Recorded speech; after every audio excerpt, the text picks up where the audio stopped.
Class 12 সংশোধিত নতুন syllabus অনুযায়ী এমসিকিউ শ্রীজাত রচিত অন্ধকার লেখাগুচ্ছ, যেটি থার্ড সেমের পাঠ্য ছিল, পরে পর্ষদ নামটি পরিবর্তন করে নাম দিয়েছেন ধর্ম।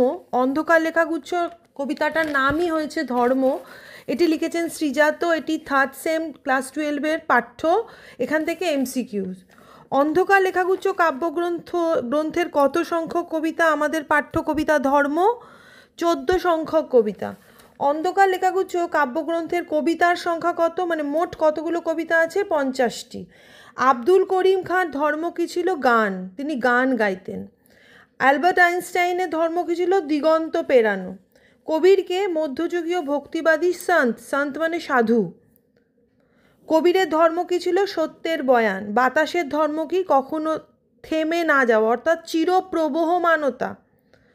ভ্যান গঘের ধর্ম কি? বিখ্যাত ভ্যান গগ কে ছিলেন? বিখ্যাত ডাচ চিত্রশিল্পী ছিলেন। তার ধর্ম ছিল উন্মাদনা ও আঁকা, ছবি আঁকা। গার্সিয়া লোরকের ধর্ম কি ছিল? কবিতার জিত। আগুনের ধর্ম কি? ভস্মের চরিত। লেনিনের ধর্ম কি? নূতন পতাকা ওড়ানো। কবি কোন মানসিকতাকে ধর্ম বলতে অস্বীকার করেন? দখলের কথা শেখানো মিথ্যা ধর্মকে। এত এত ধর্ম কিন্তু একই গ্রহে থাকে, কি বোঝাতে চেয়েছেন? বহুমাত্রিকতা এবং সহাবস্থান।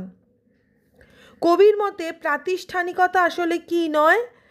প্রাতিষ্ঠানিকতা কোনো ধর্ম নয়, প্রকৃত কোনো ধর্ম নয়, অর্থাৎ কোনো ধর্ম প্রতিষ্ঠানকে সমর্থন করে না। ধর্ম হলো সকলকে নিয়ে চলা। আমি আমার মত অনুযায়ী যেটা আমার গ্রহণযোগ্য বলে মনে হবে বা গ্রহণীয় বলে মনে হবে, সেটাই হলো ধর্ম। অর্থাৎ ধর্ম কখনো কোনো প্রতিষ্ঠানকে মান্যতা দেয় না।